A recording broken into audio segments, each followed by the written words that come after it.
સમગ્ર રાજ્યની અંદર સ્થાનિક સ્વરાજની ચૂંટણી પત્યા પછી જિલ્લા અને તાલુકા પંચાયતની ચૂંટણી માટે જે ચૂંટણી પંચ અને સરકારે જે તારીખો નક્કી કરી એ પ્રમાણે આજે દિયોદર તાલુકા પંચાયતના પ્રમુખ ઉપપ્રમુખની વરણી માટે પ્રાંત અધિકારી મારફત ચૂંટણી થવાની હતી। તાલુકા પંચાયતમાં કોંગ્રેસના ચૂંટાયેલા 12 સભ્યો છે, ભારતીય જનતા પાર્ટીના 10 છે। કોંગ્રેસ તરફથી ઉમેદવારી પ્રભાબા અને ઉપપ્રમુખ તરીકે પાનાબેન આ બંને ઉમેદવારી નોંધાવી હતી। અમારા તાલુકા પંચાયતના 12 સભ્યો એ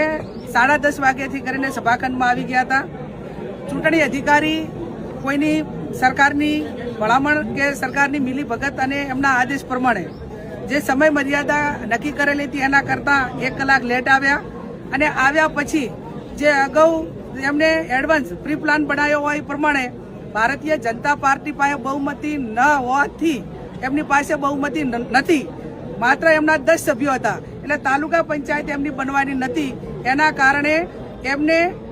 સૂચના આપવામાં આવી કે તમે અંદરો અંદર બબાલ કરીને એકાબીજા સાથે બાજવાનું અને પછી લો એન્ડ ઓર્ડર એટલે કે કાયદો ને વ્યવસ્થા જળવાનું નથી, એ રીતે કરીને ચૂંટણી મુલતવી રાખવી આવું આયોજન એ ભારતીય જનતા પાર્ટીના આગેવાનો, સરકાર અને સરકારમાં બેઠેલા જે અધિકારીઓ કે આમ તો બ્યુરોક્રેસી એટલે ન્યાય ઉપર બેઠેલી એ સીટ હોય, એ ખુરશી હોય, એને ચૂંટણી પંચના નિયમ પ્રમાણે ચૂંટણી કરવાની હોય, પણ ભારતીય જનતા પાર્ટીના સભ્યો એ અંદરો અંદર એકાબીજાની બબાલ કરીને ચૂંટણી બંધ રખાવવા માટે કરીને ઝઘડો કર્યો એવા સમાચાર અમને બહારથી મળ્યા અને એ પ્રમાણે ચૂંટણી અધિકારી તટસ્થ નહીં પણ સરકારનો એક ગુલામ હોય, એક સરકારનો હાથો બની ગયેલો અને લોકશાહીનું હનન કરવા અને લોકશાહીનું મર્ડર કરવા માટે જ્યારે અધિકારીઓ આ મેદાનમાં આવ્યા હોય ત્યારે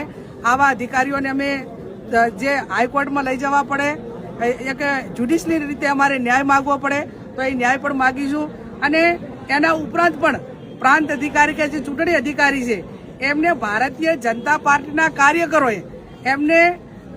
ગાડીની હવા કાઢી હોય કે એમના ઉપર કોઈ કપડાં ફાડવા માટેનું કે માટેનો પ્રયત્ન કર્યો હોય એ પણ ભારતીય જનતા પાર્ટીના સભ્યોએ કર્યો છે, કેમ કે એમને કોઈ પણ ભોગે ચૂંટણી મુલતવી રાખવી એ એમનો પ્લાન હતો અને એ પ્લાન પ્રમાણે આજે